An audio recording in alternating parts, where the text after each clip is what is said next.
నేను జిఆర్ మహర్షి. యుద్ధానికి ఇంక పెద్దగా సమయం లేదు, యుద్ధం దగ్గరికి వచ్చేసింది. మే 13 అనేది గట్టిగా 15 రోజులు కూడా లేదు. ఈ 15 రోజుల్లో మే 11 నుంచి నిశ్శబ్దం అనుకుంటే గట్టిగా 13 రోజులు ఉన్నట్టు లెక్క.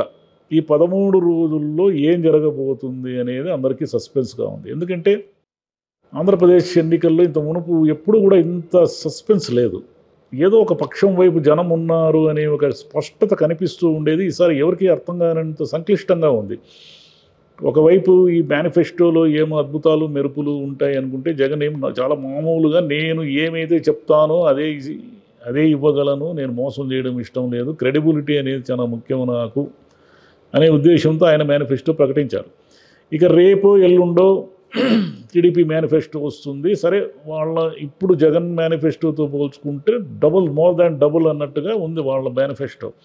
అంటే ఆ మేనిఫెస్టోలో ఏముంటాయో కూడా మనకు ఆల్మోస్ట్ ఆల్ అర్థమైపోతున్నాయి. కాబట్టి వీటన్నిటినీ కంపేర్ చేసి, అంటే వాళ్ళు ప్రకటించకపోయినా వాళ్ళ మేనిఫెస్టో ఏమిటో మనకు 90% తెలుసు. ఇక్కడేమో 100% ప్రకటించేశారు. ఈ పరిస్థితుల్లో యాజ్ ఆన్ టుడే ఏమిటి ఆంధ్రప్రదేశ్లో ఏం రాజకీయం నడుస్తూ ఉంది అని మనం ఒక్కసారి కనుక ఆలోచిస్తే మనకి ఏం కనిపిస్తూ ఉందంటే, కొన్ని వాకోవర్ నియోజకవర్గాలు అంటే సులభంగా చెప్పగలిగేవి కొన్ని ఉంటాయి. అవేమిటంటే, ఇప్పుడు పులివెందల అక్కడ జగన్ గెలుస్తాడు నిస్సందేహంగా. మళ్ళీ ఎవరు ఏం మాట్లాడినా కూడా అక్కడ ఖచ్చితంగా వైఎస్ జగన్ గెలుస్తాడు, నంబర్ 1. నంబర్ 2 కుప్పం చంద్రబాబు. సరే, వీళ్ళు వైనాట్ 175 కుప్పంలో చంద్రబాబును కట్టడి చేశాం, కుప్పంలో చంద్రబాబు అష్టదిగ్బంధనం చేశామని ఎవరు ఏం మాట్లాడినా వాస్తవం ఏమంటే ఖచ్చితంగా కుప్పంలో చంద్రబాబు నాయుడు గెలుస్తాడు.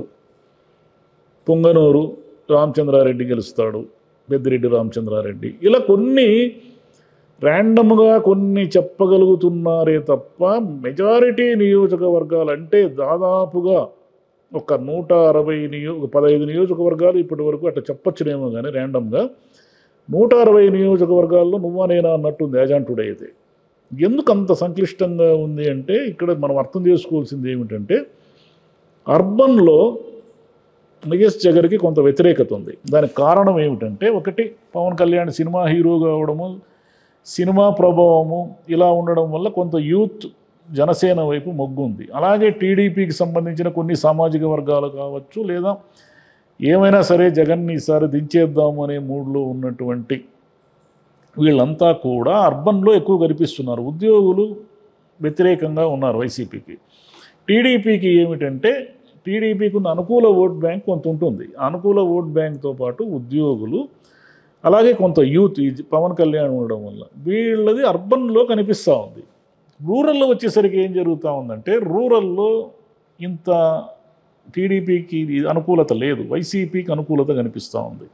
మనకు మెజారిటీ నియోజకవర్గాలు రూరల్ నియోజకవర్గాలే కాబట్టి రూరల్లో ఎందుకు ఇంత అనుకూలత ఉంది, ఎందుకు వైసీపీ పట్ల ఫేవర్గా ఉన్నారు జనం అంటే, కేవలం పథకాలేనా? కేవలం పథకాల వల్లే లబ్ధిదారులు అంటే అందరూ ఒక గ్రామంలో అందరూ లబ్ధిదారులే ఉండరు కదా. ఒక గ్రామంలో 5,000 మంది ఉంటారు అనుకుందాం. 5,000 మంది పథకాల లబ్ధిదారులే ఉండరు. అయితే గ్రామాల్లో ఏం జరిగిందంటే, వీళ్ళు ఊరికి విమర్శిస్తారు కానీ ఏదో వాలంటరీ వ్యవస్థ అదని, వాలంటరీ వ్యవస్థ నిజంగానే అమ్మాయిల్ని అదే పవన్ కళ్యాణ్ గారు ఆరోపించినట్టుగా ఉమెన్ ట్రాఫికింగ్ జరుగుతుంది, 30,000 మంది మహిళలు అదృశ్యమయ్యారనేది అన్నాడు కదా ఆయన. వాలంటీర్లు 30,000 మంది మహిళలను అదృశ్యం చేసేదే కనుక నిజమైతే, మళ్ళీ చంద్రబాబు నాయుడు వాళ్ళకి ఇంకా జీతం పెంచుతానని ఎందుకంటాడు, ఆ వ్యవస్థను రద్దు చేయనని ఎందుకంటాడు? అవన్నీ అబద్ధాలు.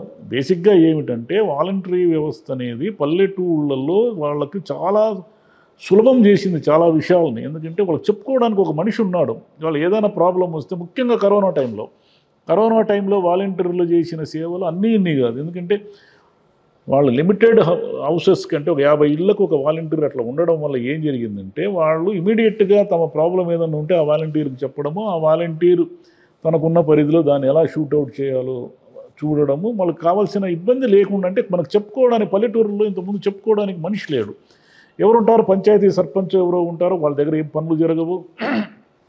ఎప్పుడైతే సచివాలయ వ్యవస్థ వచ్చిందో, సచివాలయ వ్యవస్థ వల్ల వాళ్ళకి చాలా శ్రమ తగ్గింది. చాలా శ్రమ తగ్గడమే కాకుండా వాళ్ళు సులభంగా ఏదైనా తమకు ఏమైనా ఇబ్బంది వస్తే, ఏదైనా ఒక సర్టిఫికేట్ కావాల్సి వచ్చినా ఏమొచ్చినా ఎక్కడో మండల కేంద్రం తిరిగి ఇబ్బందులు పడి అవస్థలు పడి ఇవన్నీ లేకుండా వాళ్ళకి సులభంగా జరుగుతున్నాయి. అంటే ఇంకొకటి ఏమిటంటే, ఈ ఫ్యామిలీ క్లినిక్లు, ఈ వైద్య సదుపాయాలు మెరుగుపడడం అనేది కూడా పల్లెటూర్లలో దాని ప్రభావం చూపిస్తూ ఉంది. అదేవిధంగా స్కూళ్ళు బాగుపడడం అంటే ముఖ్యంగా అంటే పేదవాళ్ళను కానీ మధ్యతరగతి వాళ్ళను కానీ దెబ్బతీసింది ఏమిటంటే విద్యా వైద్యం విపరీతమైన ఖరీదైపోయి విపరీతమైన ప్రైవేటైజేషన్ అయిపోవడం వల్ల బాగా పేదవాళ్ళు మధ్యతరగతి వాళ్ళు ఇబ్బందులు పడ్డారు. ఈ ఇబ్బందుల్ని గుర్తించిన వైఎస్ జగన్ ఏం చేశాడంటే సరే ఆయన ఏదో అవి చేశాడు అవన్నీ మధ్యలోనే అయిపోయినాయి, దాంట్లో వీడు తినేశాడు వాడు తినేశాడు ఈ ఆరోపణలన్నీ ఉంటే అది పక్కన పెడితే అంటే రాజశేఖర రెడ్డి గారు కూడా గుర్తించినటువంటి ఒక విషయాన్ని వైఎస్ జగన్ గుర్తించాడు. అదేమిటంటే విద్యా వైద్యం పైన ఆయన ఫోకస్ చేశాడు. విద్య అంటే ఈ స్కూల్ పిల్లలకి అమ్మ ఒడి డబ్బులు వేయడం, అది కూడా తల్లుల అకౌంట్లో వేయడము, ఇవన్నీ కూడా అంటే బాగా డబ్బులు ఉన్న వాళ్ళకి కాన్వెంట్లలో చదివించుకునే వాళ్ళకి వీళ్ళందరికీ కూడా అర్థం కాదు ఈ సమస్య. అంటే బీసీ ఎస్సీ ఎస్టీ వర్గాలు వీళ్ళందరికీ కూడా ఇంగ్లీష్ మీడియం చదువుకోవడం అనేది ఒక అత్యంత అవసరం. ఎందుకంటే రేపు కాంపీట్ చేయలేరు వాళ్ళు. రేపు పెద్ద పెద్ద పోటీల్లో వెళితే వాళ్ళు పోటీ పడలేని పరిస్థితి ఉంది. అయితే అనేది ఏమిటంటే తెలుగు మీడియం చదువుకోవడం వల్ల వాళ్ళకి ఏదో వ్యక్తిత్వ వికాసం జరుగుతుంది, ఇంగ్లీష్ వాళ్ళకి అర్థం కాదు, అటు ఇటు కాకుండా పోతారు. అంటే ఎక్కడో ఏదో ఒక చోట ఒక ప్రారంభం అంటూ జరగాలి కదా. ప్రారంభం అంటూ జరిగితే దాంట్లో ఉన్న లోపాలు వైఫల్యాలు అర్థమవుతాయి. మెల్లిగా ఆ ప్రాసెస్ రన్ అవుతూ కొంత టైం పడుతుంది సెట్ కావడానికి. ఇమీడియట్గా ఇప్పుడు పిల్లలకి ఇంగ్లీష్ మీడియం పెట్టినంత మాత్రాన ఇంగ్లీష్ తెల్లారేసరికి మాడేస్తారు అనుకోవడం కూడా కరెక్ట్ కాదు.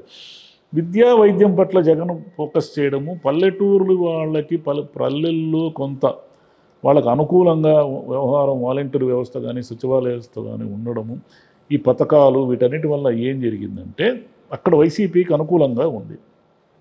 అదేవిధంగా కీలకమైన రాయలసీమలో ఇప్పటికీ వైసీపీకి ఎడ్జ్ ఉంది. ఎందుకు ఎడ్జ్ ఉందంటే రాయలసీమలో ఉన్న బలమైన నాయకులు ఎవరూ కూడా ఏదో ఒకరిద్దరు మినహాయిస్తే ఎవరూ కూడా వైసీపీని వదిలి వెళ్ళలేదు. అందరూ కూడా వైసీపీ వైపే ఉన్నారు. రాయలసీమలో మామూలుగానే వైసీపీకి బలం ఎక్కువ. ఈసారి ఎన్నికల్లో వైసీపీ చాలా గట్టిగా పోటీ చేస్తూ ఉంది. ఎందుకంటే వాళ్ళకి ఈ ఎన్నికలు గెలవడం చాలా అవసరం కాబట్టి. అట్లనే తెలుగుదేశం ఏం డౌన్లో ఏం లేదు, తెలుగుదేశం కూడా ఓరాఓరిగా పోటీ ఇస్తూ ఉంది. కానీ చాలా నియోజకవర్గాల్లో వైసీపీ ఎడ్జ్ ఉంది. ఇక నెల్లూరు విషయానికి వచ్చేసరికి నెల్లూరులో చాలామంది నాయకులు వైసీపీ నుంచి వెళ్ళిపోయారు. వేమిరెడ్డి ప్రభాకర్ రెడ్డి గారి దగ్గర నుంచి చాలామంది. నెల్లూరులో ఏమిటంటే కొంచెం బలంగా అటు ఇటు గట్టిగా వాళ్ళు తగులుతున్నారు అన్నమాట, ఒక ఢీకొట్టున్నారు. ఇవన్నీ మనం ఆలోచిస్తే ఏమిటంటే ఇక వచ్చే 12-13 రోజుల్లో ఏం జరుగుతుంది ఏమిటి అనే దాన్ని బట్టి ఏవైనా సమీకరణలు మారే ప్రమాదం కూడా ఉంది. ఎందుకంటే నెక్స్ట్ మంత్ మోదీ వస్తున్నారు. మోదీ వచ్చిన తర్వాత ఆయన ఊరికే ఆంధ్రప్రదేశ్లో నార్మల్గా మాట్లాడి వెళతారా, తన సహజ శైలిలో ఇంకేమైనా మాట్లాడతారా, అంటే ఓటు పోలరైజేషన్ ఏమైనా జరుగుతుందా, ముఖ్యంగా అర్బన్లో. అంటే ఆయన ఆల్రెడీ అక్కడ ఇక్కడ మైనారిటీల మీద నోరు పారేసుకుంటున్నారు. మైనారిటీల మీద నోరు పారేసుకోవడం వల్ల ఆంధ్రప్రదేశ్లో కూడా అదే జరిగితే ఒకవేళ మైనారిటీలంతా కూడా ఈ బీజేపీ కూటమిలో ఉండడం వల్ల టీడీపీకి కూడా ఎందుకు ఓటు వేయాలి అనుకుంటే అక్కడ ఓట్ పోలరైజేషన్ జరిగితే కొన్ని నియోజకవర్గాల్లో ముఖ్యంగా రాయలసీమలోని చాలా నియోజకవర్గాల్లో టీడీపీకి నష్టం జరుగుతుంది. అలా కాకుండా ఆయన ఏదో మామూలుగా నార్మల్గా మాట్లాడి వెళితే ఓకే. కానీ ఏమి మాట్లాడతారు ఏం మాట్లాడరో ఎవరికి తెలియదు కదా. ఎందుకంటే ఆయన్ని ఎవరు చెప్పగలరు ఆయనకి ఇది మాట్లాడండి అది మాట్లాడండి అని. కాబట్టి మొత్తంగా బీజేపీ స్టాండ్ వాళ్ళు ఏమిటంటే వాళ్ళ ఎజెండా ప్రకారం వెళతారు. వాళ్ళకి ఆంధ్రప్రదేశ్ ఇంకోట అనేది ముఖ్యం కాదు వాళ్ళకి. టోటల్గా వాళ్ళ స్టాండ్ నేషనల్ స్టాండ్ ఉంటుంది వాళ్ళకి. కాబట్టి ఈ ఓటు పోలరైజేషన్ ఏమైనా ఈ 10 రోజుల్లో ఏమైనా జరుగుతుందా అనేది తెలియదు. ఇప్పుడున్న పరిస్థితి బట్టి అయితే తెలుగుదేశం వాళ్ళు జగన్కు విపరీతమైన వ్యతిరేకత ఉంది. ఆయన వైసీపీ వాళ్ళంతా గూండాలు, ఈ గూండాలు రాయలసీమ గూండాలు పులివెందుల గూండాలు అనేది కూడా రాయలసీమలో కొంత నెగిటివిటీ చేస్తూ ఉంది టీడీపీకి. ఎందుకంటే ఎందుకు పదే ఒక ప్రాంతాన్ని ఉద్దేశించి అలా నిందిస్తారు అనే ఒక కోపం కూడా జనంలో ఉంది. అది వీళ్ళకి అర్థం కావడం లేదు. ఇక టీడీపీ వాళ్ళేమో జగన్ వ్యతిరేకతతో మేము భీకరంగా గెలిచిపోతున్నాం, వైసీపీ దెబ్బతో వైసీపీ అనేది ఎక్కడ గెలవదు జరగదు అన్నట్టుగా మాడుతున్నారు. కానీ అది ఈరోజు యాజ్ ఆన్ టుడే అయితే అది నిజం కాదు. అదేవిధంగా వైసీపీ వాళ్ళు కూడా మనకేదో పథకాల లబ్ధిదారులు అందరూ మనకి మూకుమ్మడిగా ఓట్లేసేస్తారు, మనం ఏదో వైనాట్ 175 రేంజ్లో ఉన్నాము, మనం ఓవరని గెలిచిపోతున్నాము అనే భ్రమకు గురైతే వీళ్ళది కూడా తప్పే. ఈ 10-15 రోజుల్లో ఏం జరుగుతుందని చూడాలి. కానీ ఇప్పటికైతే యాజ్ ఆన్ టుడే అయితే ఇటువైపు కానీ మోహరించే ఉన్నారు, ఎవరు వీక్గా ఏమి లేరు. అయితే ఎవరికి వాళ్ళు తామే అవతల వాళ్ళని డామినేట్ చేస్తున్నాము అనే ఒక భ్రమలో ఉన్నారు. ఆ భ్రమ ఈ 10-12 రోజుల్లో వీళ్ళది నిజమవుతుందా అనే దాన్ని మనం వేచి చూద్దాం. Thank you.